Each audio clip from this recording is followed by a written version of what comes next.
익산 일빛교회 장권능 목사입니다. 네, 오늘 1년 중에 이제 상반기를 마감하고 또 하나님 은혜로 하반기를 시작하는 또 하나님 주신 은혜에 감사하며 맥주 감사절과 또 성찬 예배로 하나님께 영광을 돌리는 우리 성도님들 한 분 한 분에게 세상에서 맛볼 수 없는 이 폭염 가운데서도 하나님 앞에 달려나온 그 사랑과 신앙 고백을 통해서 하나님 베푸신 은혜를 뜨겁게 경험하는 은혜의 주인공들이 다 되시기를 주의 이름으로 축복합니다. 사람은 누구나 다 행복하기를 원하고 이왕이면 사람은 누구나 다 주인공으로 살아가기를 원합니다. 아유 목사님, 저는 그냥 주인공은 고사하고 그냥 그렇습니다. 아무리 세월에 우리가 지치고 환경에 뒷받침이 되지 않아서 마음은 내려놓고 살지라도 우리 마음속에는 항상 가정에서도 내가 주인공이 되었으면 좋겠고, 여러분 학교에 가서도 내가 이왕이면 공부는 1등 못할지라도 뭐 노래를 잘한다든가 선생님의 사랑을 받은 친구들한테 어쩌든 어디를 가든지 무대의 주인공이 다 되기를 원합니다. 주인공이 되기 원하지 않는 사람은 뭔가 나사가 풀렸거나 더위 먹은 사람입니다. 그런데 내가 주인공이 되고 싶다고, 주인공을 하고 싶다라고 누구나 다 주인공이 되는 건 아닙니다. 특별히 드라마 같은 거 보면 그러잖아요. 어떤 드라마나 영화 같은데 한 사람의 주인공이 되기 위해서는 주인공 한 사람을 드러내기 위해서 수많은 엑스트라 주연이라고도 하고, 또 거기에 뭐가 더해질 때에 악역이 더해졌을 때에 주연이 빛납니다. 제가 한 번씩 그런 이야기를 듣는데 거의 주인공이 하루아침에 신데렐라처럼 짠하고 주인공으로 데뷔하는 사람은 0.1%도 안 될 것 같습니다. 대부분은 우리가 알고 있는 유명한 영화 배우들 보면요, 다 10년, 20년, 30년 다 무명 생활을 하면서 라면 하나를 세상에, 나 어제 세상에 이런 일이 보다가 참 은혜 받았네요. 컵라면 하나를 세상에 3분의 1로 쪼개가지고 한 끼 식사를 하더라고. 나만 봤군요. 죄송합니다. 그 부분만 잠깐 봤어요. 10살 때 화재가 나서 어머님 돌아가시고 아버님 돌아가시고 형제들 다 뿔뿔이 흩어져가지고 10살 때부터 뭐랄까요, 이렇게 거의 밥만 먹여주는 그런 데 이렇게 다니면서 50년 동안을 뭐랄까 노숙 생활을 한 거예요. 60살이 됐는데 한 번도 병원에 가본 적도 없고 치아도 그냥 다 빠져가지고 하나 남았는데 그거 다 썩은 충치더라고요. 그래서 주민등록증도 말소가 돼가지고 한국 사람이 아닌 거예요. 신분이 돼 있질 않아요. 그러니까 어떤 법적인 뭐 병원, 이 나라적인 혜택을 전혀 받을 수 없는 거예요. 그래서 그냥 다리 밑에다가 뭐랄까 이렇게 그냥 침대 같은 나무로 만들어 놓고 거기다 주워다가 이불 깔아놓고 겨울에서도 거기 자고 여름에서도 거기 자고, 바로 주차를 매연을 하면은 그냥 바로 10cm도 안 된 데에서 침대하고 매연 그 뒤 차 매연 그 연통하고 붙어 있어요. 그리고도 아침에 일찍 일어나서부터 휴지를, 그죠? 폐지를 줍고 고무를, 리아카를 끌고 다니면서 하루 종일 6시간, 7시간 일하면 평균 12,000~13,000원 번답니다. 그 모습을 보면서 내가 지금 오늘 이 주제는 아닌데, 참 살아가는 방법이 참 여러 가지겠다. 근데 그분도 나름대로 인생에 꿈이 있었고 나름대로 인생의 주인공으로 살고 싶은 그런 마음이 있었을 거 아니냐, 그 말이죠. 그래서 방송국에서 신경 써주고 지방 자치자에서 또 신경 써줘가지고 노숙자들 쉼터에 들어가서 살게 되는데 너무너무 기뻐하는 거 있죠. 세상에 우리는 이렇게 좋은 환경에서 예배드리고 좋은 가정에다 에어컨 틀어놓고 선풍기 틀어놓고도 얼마나 감사할까. 그 맛있는 식사를 하면서도 우리는 짜다, 싱겁다, 불평하는데 세상에 컵라면 하나를 끓여가지고, 아니요, 3분의 1로 잘라가지고 그걸 왜, 첫째는 입맛이 없대요. 치아가 없으니까. 소화도 안 되고. 그 하루에 컵라면 하나나 많이 먹으면 2개 먹는데요. 다른 식사는 생각도 해보지도 못하고. 참 우리가 이처럼 같은 세상에 살고 있는데 참 감사할 일이 참 많은데 감사를 짓고 살아가고 있구나.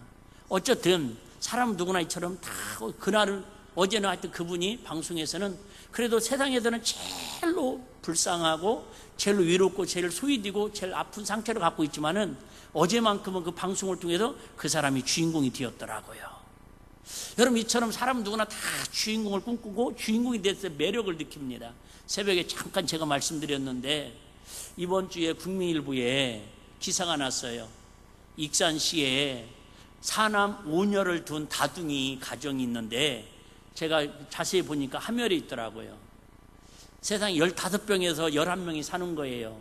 9자녀하고 엄마 아빠하고. 그래서 익산시에서 참 착해요. 익산시가 어떻게 하면 이 아이들을 도울까 해가지고 32평 2층짜리를 익산시에서 매입을 해가지고 무상임대로 아이들이 자랄 때까지 대여를 해주기로 했답니다. 어떻게 보면 사람들이 어쩜 저렇게 시대에 뒤떨어지게 한 여자가 난 거예요. 한 엄마가 4명이 난 거 아니에요. 야곱처럼. 그러니까 20여 년 애만 난 거예요. 자, 그런데 그들이 세상에서는 주인공이 되지는 않지만 그래도 어쨌든 기사가 나와서 기사를 보면서 그 시간만큼은 그 가정이 그 다둥이들이 주인공이 되더라 그 말이죠. 꼭 우리가 공부를 1등 해서 대통령이 돼서 뭐 정치인이 돼서 유명해져서 주인공이 아니라 나름대로 이처럼 삶의 현장에서 주인공으로 살아가고 있는 사람들이 있다라는 거예요. 저와 여러분들은 어쨌든 이 땅에서도 주인공으로 살아가시되 항상 아시잖아요. 눈치챘죠? 우리는 하나님 나라에서 주인공으로 발탁되는 하나님 나라에서 주연으로 살아가는 주인공들이 다 되시기를 주의 이름으로 축복합니다. 하나님 나라의 주인공으로 살자라는 거예요. 이 땅에서는 좀 주인공이 안 되면 어때요? 이 땅에서는 또 얘기할까 이왕 김에 참 나도 저기 전라남도 순천에 태어났으면 참 좋았겠다 그런 생각이 순간 며칠 동안 들었어요. 요즘 계속 인터넷 휘자되는 그 뉴스 중에 하나가 뭐냐면 부영의 이중근 회장님이 고향에 그 니에 6개 마을이 있는데 세상에 1억씩 가정마다 이렇게 뭐랄까요? 현찰로 나눠졌답니다. 학교 동창들한테도 5천만 원, 중학교 동창에게도 1억, 5천 이렇게 해가지고요. 무려 물품하고 현찰하고 2,400을 개인 사비를 들어서 선행을 베풀었답니다. 내가 대단하다 하면서도 속으로는 부영 아파트나 좀 잘 짓지. 부영 가족이 한 사람으로서 옛날이요.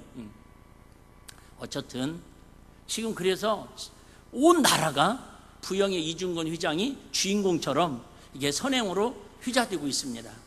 그래서 80 먹은 할아버지가 CBS 인터뷰를 하는데 세상에 이장님한테 전화가 왔대요. 이렇게 회장님이 거기에서 8년인가 살았대요. 시골에 어렸을 때 6.25 사변 직후에. 그런데 그 고향 사람들이 너무 잘해줘가지고 뭔 기억이 있겠어요? 자기보다 2년이가 선배인데 어쨌든 자기는 알지만 이 회장님은 자기를 모를 거라고 그러더라고요. 초등학교 같이 다녔는데 10살 때니까.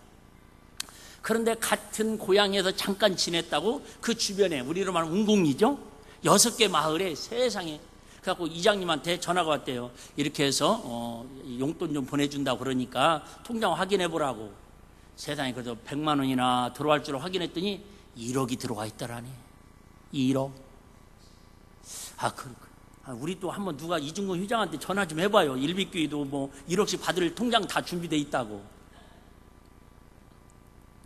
너무 감사해가지고 기부금 받은 거에 1%씩 떼어가지고 사람들이 또 뭐 이렇게 공적비를 세우자 이제 이런 얘기들 하는데 제가 그런 얘기 하려고 하는 게 아니라 사람이처럼 누구나 다 뭐예요? 시대의 주인공이 되기 원한다 그 말이에요. 주인공. 이왕 사는 거 우리 엑스트라 주연으로 살지 마시고 하나님 나라의 주인공으로 사시기를 다시 한번 축원합니다. 자, 어떻게 하면 우리가 주인공으로 살아갈 수 있을까? 오늘 본문을 통해서 잠깐 또 살펴보려고 하는데요.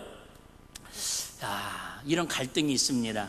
중국 제나라에 한 처녀가 결혼을 하려는데 두 곳에서 동시에 중매가 들어왔답니다. 동쪽에 사는 청년은 유모가 시원치 않지만 부자랍니다. 볼품은 없는데 부자예요. 서쪽에 사는 청년은 청명하고 인물이 좋지만 몹시 가난하답니다. 여러분 같으면은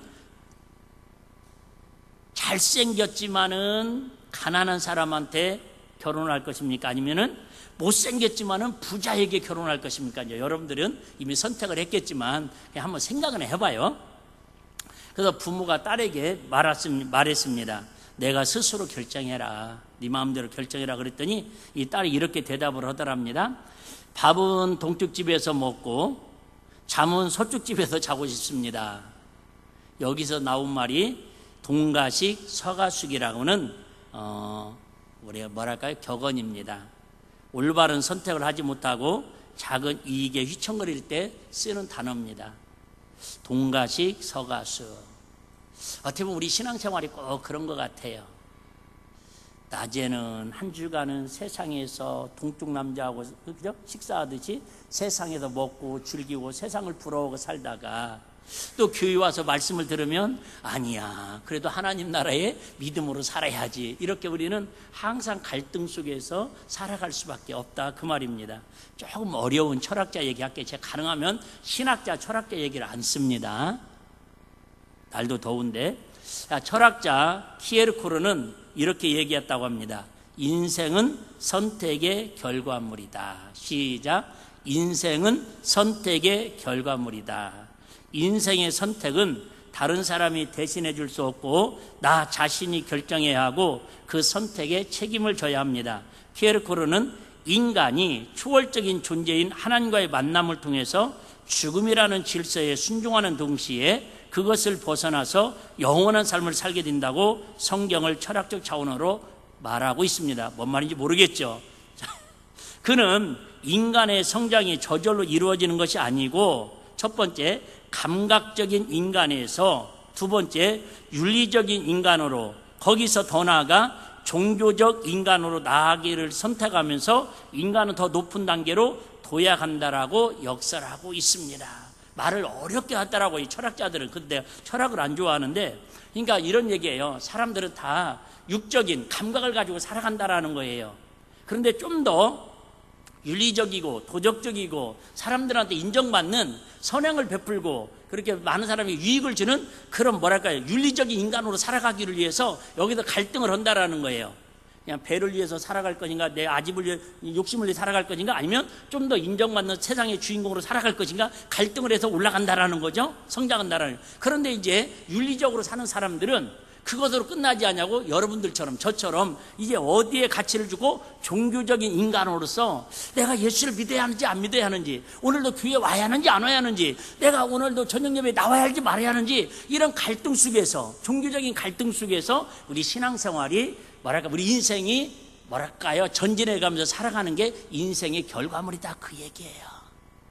제가 여러분 얼마나 감사한 목사인 줄 알겠죠. 이렇게 어려운 얘기를 이렇게 쉽게 그냥 저는 초등학교 5학년만 되면 들을 수 있는 수준으로 우리 주일 학생들도 내가 들을 수 있도록 내가 풀어서 하려고 하니까 얼마나 여러분 감사해야 하는 줄 아시겠죠. 그 감사를 모르는 분들은 복을 받을 것입니다. 자, 지난주에 다시 말씀으로 돌아갑니다. 예수님께서 산에 오르셔가지고 제자들을 부르셨습니다. 그리고 산상수훈이라고 하는 팔복을 말씀을 전하셨습니다. 즉 뭐예요? 하나님 나라의 자녀, 하나님 나라의 주인공으로 살 사람들은 심령이 가난한 자는 복이 있나니 이렇게 팔복으로 살아야 한다. 그렇게 팔복으로 사는 사람은 세상에서 무슨 맛을 내고 살아야 한다? 소금의 맛을 내고 살아야 한다. 빛을 비추면서 살아야 한다. 그러니까 소금의 맛이라고 하는 것은 물론 이렇게 돈으로 사람들에게 살맛을 나게 해주고 뭐 기쁨을 줄 수도 있지만은 우리는 세상의 명예나 지식이나 돈으로 맛을 내는 게 아니라 무엇으로? 팔복의 성품으로, 하나님 나라의 자녀의 성품으로 많은 사람들에게 썩어져 가는, 세상이 아까 있잖아요, 육적인 감각으로 사는 사람들, 윤리적인 감각으로 최고의 덕망으로 사는 사람들에게 그 너머에 뭐가 있다? 하나님 나라가 있다, 영혼의 때가 있다라는 것을 우리가 삶을 통해서, 언어를 통해서 맛을 내면서 그들에게 하나님과 화목하는 우리의 축복의 통로로 쓰임받는 게 하나님의 자녀의 특권이다라고 말씀을 드렸습니다. 자, 오늘은 예수님께서 뜬금없이 이렇게 잘 하나님께 영광을 돌리는, 그렇게 살아야 하나님께 영광을 돌린다고 말씀을 하시면서 뜬금없이 갑자기 뭐 율법 얘기를 하고 좀 이해가 안 되는 그런 뭐랄까 메시지가 바뀝니다. 물론 지금 상황은 계속 이어집니다. 1막이 끝났다면 이제 1막 1장이 끝났다면 1막 2장인데 바뀌어진 것도 아닌데 갑자기 알아듣지 못할 이야기를 합니다. 뭐라고 얘기합니까? 17절에 보니까 내가 율법이나 선지자나 폐하러 온 줄로 생각지 말라. 폐하러 온 것이 아니요 완전케 하려 함이로다. 제가 몇 번 말씀드렸는데 여기에서 율법과 가장 밀접한 사람들이 누구냐면 바리새인들입니다. 지금으로 말하면 랍비들, 유대인들입니다. 유대인들 중에서도 랍비들. 다시 한번 얘기하지만 유튜브에 혹시 시간 되는 분들은 다른 프로도 보시겠지만은 넌 바이블이라고 꼭 한번 이렇게 치면 나옵니다. 한번 보시기를 바랍니다. 하여튼 참 거기에 성지순례에 대해서 일반적이지 않는 그런 유대인들 가정에서 납비와 식사하면서 안식일을 지키는 그런 내용들을 잘 요약 정리해서 해놨더라고요. 런 바이블. 이렇게 해도 보는 사람 우리 일비교인들은 시원하게 안 보는 은사들이 있더라고요.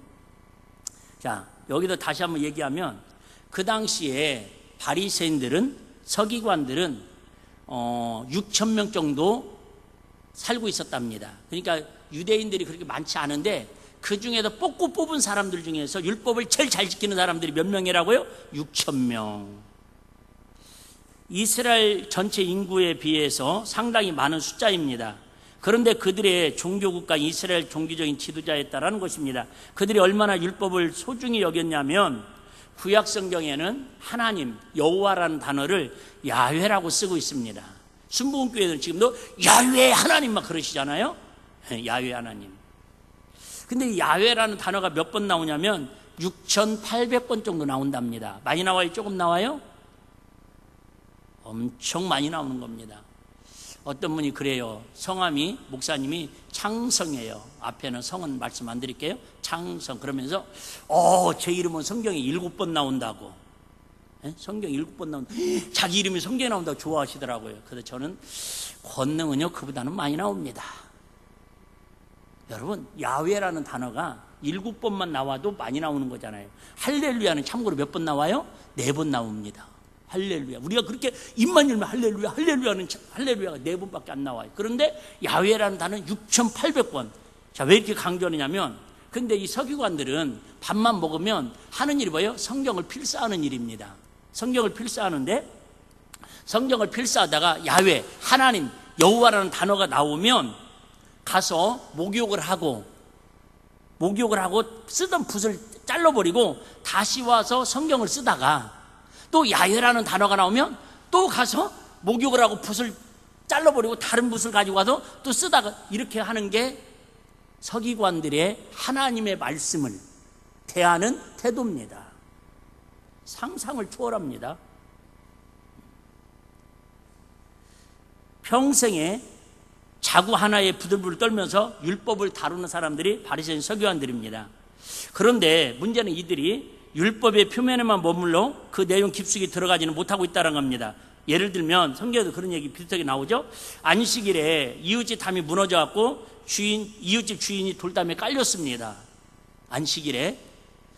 그런데 안식일이니까 그 속에 깔린 사람을 보고 말은 할 수 있습니다. 죽었습니까? 살았습니까? 그러면 살았소 하면 숨이 붙어 있으면 안식일이 끝날 때까지 기다렸다가 안식일이 지난 후에 가서 구출해 줘야 합니다. 그 전에 가서 구출했다가 하는 뭐예요? 안식일법을 어겼다고 큰 형벌을 받습니다. 심지어 부득이한 경우 안식일을 범할 일이 있어요. 안식일이 범할 일이 있으면 이방인들을 불러다가 돈을 주고 일당을 줘가지고 안식일을 범하는 사람을 따로 사다가 일을 시킵니다. 이것도 좀 하여튼 역설적이 안 맞잖아요. 이치가. 이번에 넌 바이블에서도 나오던데 얼마나 이 사람들은 지금도요 안식일을 이렇게 철저히 지키냐면 안식일에는 엘리베이터를 타긴 타는데 이 안식일 날만 운행되는 그 유대인들의 엘리베이터가 따로 있습니다. 거기는 뭐냐면 그냥 앞에 딱 서 있으면 엘리베이터가 자동으로 열립니다. 인공지능으로. 그 층수가 있는데 버튼 누르면 안 돼요 이러는 거니까 그 뭐예요? 5층. 말만 합니다. 그러면 5층 가서 다 알아 내려줍니다. 12층 가면 다 알아 내려줍니다. 이렇게까지 안식일을 철저하게 지키는 사람이, 율법을 지키는 사람이 누구라고요? 바리새인, 서기관들. 지금도 그런다니, 납비들이랑. 넌 바이블 한번 보라니까요. 저도 엘리베이터 이야기는 거기서 처음 집 들은 거예요. 나는 뭐를 봐도 은혜를 받더라고. 그런데 어느 날 예수님께서 우리가 아는 세무직원 마태의 집에 들어가서 식사를 하게 됩니다. 이때 예수님께서 식사를 하는데 바리새인 서기관들이 막 트집을 잡습니다. 아니, 너희 선생은 어떻게 주인들과, 그 사람들은요 착하고 윤리적으로 사는 거 관계없습니다. 이방인이란, 즉 유대인이 아니면 다 주인인 겁니다. 그들이 볼 때는. 그러니까는 주인들과 함께 식사를 하고 먹느냐고 트집을 잡습니다. 시비를 겁니다. 그때 예수님께서 순간 뭐라고 말씀하십니까? 내가 의인을 부르러 온 것이 아니고 주인을 부르러 왔다고 하십니다. 이때부터 예수님하고 바리새인 서기관들, 즉 유대인들하고는 이제 원수가 되어서 넘지 말아야 할 강을 넘어갈 수밖에 없습니다. 무슨 얘기예요?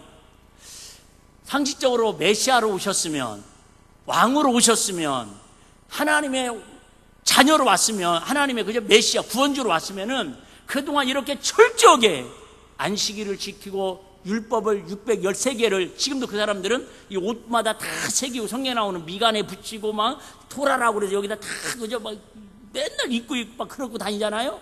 그런데 그렇게 말씀을 잘 지켰으면, 하나님 나라의 왕으로 오셨다면 뭐라고 얘기해야 돼요?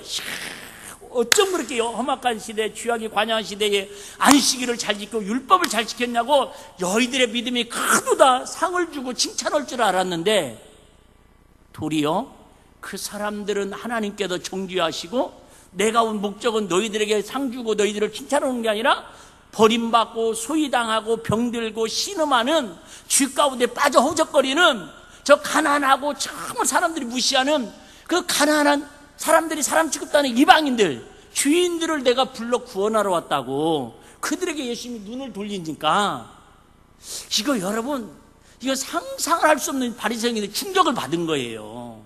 여러분, 솔직히 교회에 와서도 그럴 때 좀 마음에 상처받을 때 있잖아요. 어떤 분은 그러더라고요. 목사님은 설교할 때 꼭 그 특집만 보고 이렇게 설교하냐고, 자기들은 눈빛을 안 본다고 마음이 시험 들었다고. 그 감사하긴 한데, 감사하긴 한데, 하물며 우리 사도행전에도 그랬잖아요. 헬라파, 히브리파 서로 굳이 하는 것만 같은 교회 믿음 안에서도 누구 좀 신경 써줬다고 그것 때문에 시험 드는데, 나는 지금 눈만 뜨면 하나님의 말씀을 지키고 하나님 앞에 예배하고 하나님 앞에 정말 최고를 다해서 드리고 사는데, 칭찬은 고사하고 너희들에게 난 관심 없고 잃어버린 자, 주인을 불러 구원하러 왔다고 하니까는 이때부터 유대인들과 바리새인 서기관들은 예수님하고 사상적으로 원수가 될 수밖에 없었다, 그 얘기예요. 그런데 예수님께서 오늘도 그러면서 뭐라고 말씀하셔요? 얘들아, 착각하지 마라. 내가 율법을 폐하러 온 것이 아니라 뭐하러 왔다? 완성하러 왔다는 거예요. 그 율법을 우리가 좀 더 이해를 했는데, 우리는 자꾸 율법 보면 나쁜 거, 은혜는 좋은 거, 이렇게 이분화적으로 노마서를 또 너무 강조를 하다 보니까 이분법으로 이렇게 우리는 바라보는 시각이 있습니다. 근데 우리가 잘 아는 것처럼 율법에는 크게 두 가지가 있습니다. 중요합니다. 이런 것들을 잘 정리 안 되면 신천지나 구원파나 여호와 증인이나 이단들한테 현혹당하면 여러분들이 넘어질 수밖에 없는 거예요. 율법에 크게 두 가지가 있는데, 첫째는 뭐가 있냐면 제사법으로 대표되는 의식법이 있습니다. 그러니까 율법은 뭐예요? 제사를 지내는 법이 있어요. 제사법. 그걸 바로 무슨 법이라고 한다고? 의식법. 3대 절기 5대 제사가 있습니다. 두 번째는 뭐가 있냐면 도덕법이 있습니다. 도덕법. 어렵진 않죠. 의식은 하나님 앞에 예배드리는 법이고, 도덕법은 우리 삶 속에서 지켜야 할 법을 얘기합니다. 그런데 의식법은, 예배법은, 제사법은 예수님께서 십자가에 돌아가시고 부활하심으로 다 이루셨습니다. 그래서 이제는 우리가 제사 지내는 게 아니잖아요. 이제 우리가 짐승을 잡고 양을 잡아가지고 그렇게 제사로 의식을 가지고 드리는 게 아니다 그 말이에요. 그것은 패했다라는 거예요. 이제는 뭐만 하면 돼요? 말 그대로 예수님이 나를 죄를 위해서 십자가에 빌려 죽으시고 부활하신 그 신앙 고백을 가지고 두세 사람이 모인 곳에 하나님의 이름을 높여드리는 그곳이 바로 하나님이 임재하는 곳이고, 그것이 바로 하나님께 기쁨을 드리는 예배자라는 거예요. 할렐루야. 그걸 바꿨다라는 거, 그걸. 그러니까 여러분, 지하 동굴에서도 예배 드릴 수도 있는 거고요. 때로는 여러분 그 배 타고 산상에서 예배 드릴 수 있는 거고, 아니 물론 상황에 따라서 그런다라는 거지. 또 아이고 목사 위로가 됩니다. 그러나도 우리 다음 달에 지금 휴가 가려고 그러는데 유람선 타고 주일날에 그냥 거기에서 우리 가족끼리 3명이서 그냥 유튜브로 예배 드리면 되겠네요. 어쩜 그렇게 참 내가 여러분 생각 안 하는 내가 알려주고 있는 거지 지금 나쁜 걸. 하여튼 진짜 너무 염려가 커가지고 그런 뜻이 아니라 피치 못한 상황에서 자 예를 들면 생각해 볼까요? 모세 같은 경우는 40일 동안 시내산에 올라가서 산꼭대기에서 하나님께 기도했잖아요. 그 자체가 뭔 거예요? 하나님 앞에 제사 지내는 삶이다 그 말이죠. 밑에서는 뭐예요? 아론 제사장과 함께 처음에는 의식법을 가지고 제사를 지냈을 거 아닙니까? 피치 못하게 북한에서는 교회에서 예배 못 드리잖아요. 지하에서 그 동굴에 숨어 들어가가지고 옛날에 노마나 저쪽에 터키나 카타콤에 그 지하 동굴에 숨어 들어가가지고 그들은 말 그대로 큰 소리로 찬양도 못하고 드러나서 교회 앞으로 나오지도 못하지만은 정말 숨이 죽어가는 그 마음을 가지고 예배드리는, 그것도 하나님께 받으시는 예배다 그 말이죠. 어쨌든 자, 근데 이제는 다 이렇고 도덕법은요 우리 모든 하나님 백성들이 가져야 하는 인격과 성품과 내용을 말하고 있습니다. 즉 신약시대에도 그대로 교회 안에 성도들이 생활해서 실천되어야 합니다. 나는 율법을 폐하러 온 것이 아니라 완전히 하라는 말은 우리가 무언가를 열심히 행하면 하나님께 나를 좋게 보아주실 것으로 생각합니다. 이것을 좀 어려운 말로 형성주의, 즉 포멀리즘이라고 합니다. 내가 주일 낮 예배를 하고 또 오후 예배를 하고 또 저녁 예배를 하고 이제 나는 할 일을 다 했다, 이렇게 하면서 하나님 한 주간을 나를 좋게 봐주실 것이다, 이게 아니라 비록 우리가 예배 시간을 한 번 나오든 두 번 나오든 우리 삶 속에서 결론 먼저 말씀드리면 하나님의 성품을 가지고 안 믿는 사람들보다 더 높은 신앙의 기준을 가지고 하나님의 말씀에 순종하며 살아가는 사람이 하나님 나라의 주인공으로 살아가는 은혜의 사람이다, 그 얘기. 할렐루야. 시간이 이렇게 됐어요. 서론은 다 끝났습니다. 자, 어쨌든 그러면 어떻게 얘기할까요? 핵심만 한번 보겠습니다. 갈라디아서 2장 20절 한번 보겠습니다. 자, 갈라디아서 2장 20절.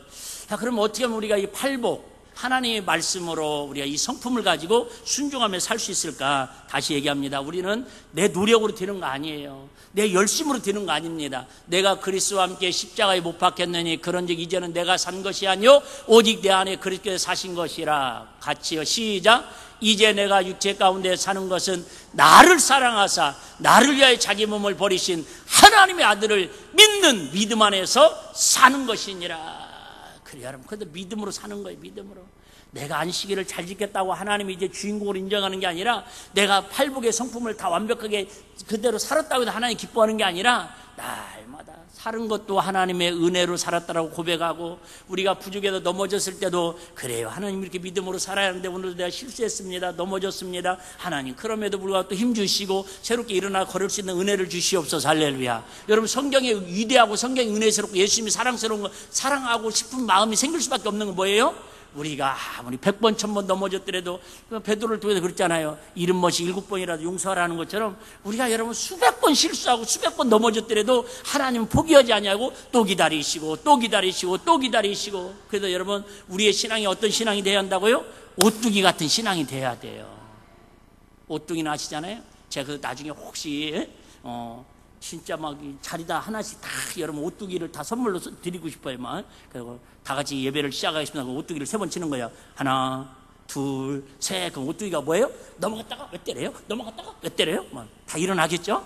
마찬가지예요. 여러분, 우리 신앙생활은 어떤 분은 또 상처받아서 마음에 시험 들어서 또 가정의 환경 때문에 때로 일주일 동안 한 달 동안 쉬었다가도 또 하나님 은혜가 회복되면 이렇게 나와서 또 하나님께 더 영광 돌리고, 먼저 뒤져가 따증지고 나중에 먼저 될 수도 있는 것처럼 여러분, 중요한 것은 포기하지 않는 마음인 것처럼 하나님 믿음 안에 사는 거야. 할렐루야. 우리가 100% 성령 충만하고 날마다 예배드리고 날마다 모이기 힘쓰면 얼마나 감사하겠어요. 그런데 살다 보면 그러지 못할 때도 온다 그 말이에요. 그럴 때라도 포기하지 마시고 나는 예수 그리스도 믿음 안에서 사는 것이니라. 할렐루야. 그러면 그 끈을 놓지 아니하시면 언젠가는 하나님이 땡겨주시면 여러분 아무리 가는 실일지라도 거미줄만 잡고 있을지라도 스파이더맨이 땡기면 올라가는 것처럼 여러분 사람이 거미줄을 잡고 있으면 땡기면 끊어지지만은 스파이더맨이 땡기면 올라가는 것처럼 하나님의 은혜의 줄만, 성령의 줄만, 믿음의 줄만 잡고 있으면 사람들이 땡기면 안 되지만 하나님이 땡기면 하나님 나라의 주인공으로 쓰임받을 줄로 믿습니다. 갈라디아서 3장 13절도 한번 보겠습니다. 갈라디아서 3장 13절. 갈라디아서 3장 10절 그리스도께서 우리를 위하여 저주를 받은 바 되사 율법의 저주에도 우리를 속량하셨으니 기록된 바 시작 나무에 달린 자마다 저주 안 있는 자라 하였습니다. 그래요 여러분, 저와 여러분들을 이처럼 하나님의 나라의 주인공으로 삼게 하시려고 우리 예수님께 친히 십자가에 달려 죽으시고 저주 받으셨다라는 거예요. 그러니까 하나님 앞에 우리의 최고의 은혜에 보답하는 것은 다른 거 없어요. 하나님 나라에 뭘로 사는 거예요? 주인공으로 사는 거예요. 여러분 세상에서는 우리 조연으로 살았을지라도 학교에서는 누구 하나 인정받고 칭찬받고 여러분 잘하면서는 세상 사람들한테 사랑받지 못했을지라도 우리 희망 있는 것은 이 세상을 다 갖다 줘도 바꿀 수 없는 하나님의 사랑으로 하나님 나라의 주인공으로 살 수 있다는데 희망이 있지 않냐 그 말이. 할렐루야. 나는 이게 조금은 믿어지더라고요. 제가 항상 얘기하잖아요. 여러분 제가 뭐 출세를 하면 얼마나 출세를 하겠고 내가 여러분 뭐 부자가 되면 얼마나 부자가 되겠고 내가 유명해지면 얼마나 유명해지겠어요. 근데 어쨌든 하나님의 할 수는 있는 이론적으로는 그렇잖아요. 어쨌든 하나님 앞에 조금만 애쓰고 힘쓰면은 하나님 나라의 왕권을 주고 왕노릇하게 하신다는데 할렐루야. 이거 해볼만 하지 않아요? 어디에다가 여러분 지금 갈등은 세상에다 투자를 하실랍니까? 하나님 나라의 주인공에 투자를 하실랍니까? 물론 세상에도 우리 젊은 친구들이야 우리는 다 주인공으로 살아야 하지만 로마서 8장 1절에서 8절 제가 빨리 한번 읽을게요. 다 아는 말씀이니까 너무 빨리 한다고 오해하지 마시고 자 우리가 이런 기쁨으로 이런 하나님 은혜로 살고 있으니까 당당하자 그 얘기예요. 하나님 나라 주인공으로 살아가면서 로마서 8장 1절부터 8절입니다. 그러므로 이제 그리스도 예수 안에 있는 자에게는 결코 뭐가 없대요? 정죄함이 없다. 잘 들으세요. 정죄함이 없다라는 거예요. 2절. 이는 그리스도 예수 안에 있는 생명의 성령의 법이 지와 사명의 법이 너를 저와 여러분을 해방하였습니다.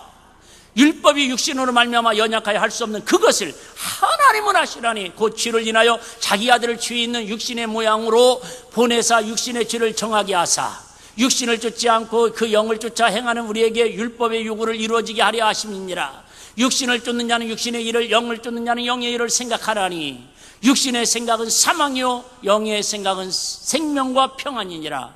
육신의 생각은 하나님과 원수가 되나니 이는 하나님의 법에 불복지 아니할 뿐 아니라 할 수도 없을 뿐이라. 시작. 육신에 있는 자들은 하나님을 기쁘시게 할 수 없느니라. 하하. 하나님 나라의 주인공은 여러분 하나님을 기쁘시게 하는 사람이 하나님 나라의 주인공이라는 거. 할렐루야. 여러분 그래요. 아무리 방송국에서 아무리 뭐 그 소속사에서 그 사람을 주인공으로 막 세우고 여러분 뭐 노래를 막 탑스타로 만들려고 해도요 인기 뭐랄까요 관중들이 듣는 저와 여러분들이 그 사람의 인기가 없으면은 소용없습니다. 이해되십니까? 마찬가지예요. 여러분 우리가 아무리 믿음 생활 잘하고 아무리 의롭게 살아도요 첫째 하나님이 인정하셔야 하고 두 번째는 여러분 세상에서도 인정받는 사람이 하나님 나라의 주인공이 될 줄로 믿으시기를 바랍니다. 그러잖아요 여러분. 방송국에서도 밀어주고 제작사에서도 밀어주고 여러분 회중들도 시청들도 잘 나와봐봐요. 그러면 그 사람 다음에 또 더 주인공이 되는 거예요. 어제 잠깐 보니까는 마동석이 참 보니까는 범죄도시 3인가를 찍었는데 세상에 32일 만에 1000만 명이 넘었대요. 여러분 마동석 알아요? 마석척이 있는데 보면 세상에 뭐 인물이 있기를 합니까? 물론 그 사람 평가하는 거 아니에요. 근데 맨날 주먹으로 퍽퍽퍽퍽 뭐 이것만 하는 것 같아요. 그런데 이 친구가요 1000만 우리나라에 1000만 뭐 관객이 뭐 16번인가 이렇게 나왔는데 그 중에 5편을 이 사람이 같이 찍었대요. 대단한 겁니다. 뭔지는 모르지만 여러분 그래요. 근데도 막 1000만이 넘었다고, 주인공이 됐다고 사람들이 그래요. 믿고 보는 마동석이라고 하도 그냥 본다고. 내가 그걸 보면서 야, 참 우리 일빛교회 권사님은, 자 일빛교회 집사님은, 자 일빛교회 성도님은 자 믿고 맡기는, 믿고 볼 수 있는 참 우리 집사님이라고, 우리 일빛교회 하면 하나님 믿고 볼 수 있는 주인공들이 꽉 차 있는 교회라고 그렇게 칭찬받으면 얼마나 좋을까. 이왕이면 세상에도 1000만 관객이 동원됐다고 그렇게 좋아하고 그렇게 기뻐하는데, 우리 숫자는 1000명은 고사하고 500명도 안 모였을지라도 여러분, 하나님을 감동시키는 1000만 배우의 그런 하나님 나라의 주인공으로 살아갈 수 있다면 얼마나 행복할까. 저도 행복하고 여러분도 행복할 줄로 믿습니다. 우리 세상에서는 1000만 배우는 절대 죽었다 깨어나도 할 수 없는 부분들이 대부분 99%지만 하나님 나라의 1000만 배우는 될 수 있잖아요. 1000만 배우가 뭔 뜻인지 모르시는군요. 어쨌든 저와 여러분들 이 추수 감사절을, 맥주 감사절을 맞이해서 또 하나님 앞에 한 해 동안, 한 위기 동안, 상반기 동안 베푸신 은혜 너무 감사하고, 또 앞으로도 하반기도 쉽지 않을 거예요. 당장 이 무더위와 물가와 경기, 정치 어디 하나 안정된 곳이 없잖아요. 그럼에도 불구하고 우리 이 땅에 마음의 뿌리를 내리지 마시고, 이 땅에서는 부평주처럼 떠돌다가 언제 순간에 하나님 부르시면 나그네처럼 하나님 나라의 이삿짐을 싸고 올라가야 하는 사람들이니까 이 땅에는 적당한 믿음으로 적당한 주인공으로 살아가시고 영원한 하나님 나라의 주인공으로 살아가는 걸 마음에 두고 살아가는 은혜의 주인공들이 다 되시기를 주의 이름으로 축복합니다. 하나님 아버지 감사합니다. 정말 우리는 세상에서 조연으로 살아가는 사람도 있고, 때로는 어느 누구 하나 내 인생을 알아주지 않는 사람도 있고, 때로는 위로움과 쓸쓸함과 정말 부모 자식들도 알아주지 못하는 아픔과 상처를 가지고 고통 속에 있는 사람들도 있습니다. 하지만 하나님은 우리의 주인을 불러 의인을 아버지 하나님이 우리에게 의인이 되게 하시고, 하나님의 사랑을 가지고 이제 죄와 사망에서 해방된 기쁨과 믿음을 가지고 하나님 나라의 자녀로, 하나님 나라의 왕권의 주인공으로 살아가도록 저희들을 선택하시고 저희들을 택하셨사오니, 이제 우리 세상과의 갈등에서 늘 하나님 편을 택할 수 있는 믿음과 지혜를 더하여 주시옵소서. 온전하신 주님 사랑을, 팔복을 실천하며 살아가서 하나님 나라를 기쁘게 하고, 또 많은 사람들이 하나님 나라를 확장하는 일에 우리 일빛교회 우리 성도님들이 아름답고 귀하게 쓰임받는 은혜가 있게 하여 주시옵소서. 예수님 이름으로 기도드리옵나이다. 아멘. 바로 이어서 우리 성찬 예식을 거행하도록 하겠습니다. 우리 하나님 말씀 고린도전서 11장 우리 23절부터 26절 말씀 제가 봉독해 올리겠습니다. 내가 너희에게 전한 것은 주께 받은 것이니 곧 주 예수께서 잡히시던 밤에 떡을 가지사 축사하시고 떼어 가라사대 이것은 너희를 위하는 내 몸이니 이것을 행하여 나를 기념하라 하시고, 식후에 또한 이와 같이 잔을 가지시고 가라사대 이 잔은 내 피로 세운 새 언약이니 이것을 행하여 마실 때마다 나를 기념하라 하셨으니 너희가 이 떡을 먹으며 이 잔을 마실 때마다 주의 죽으심을 오실 때까지 전하는 것이니라. 아멘.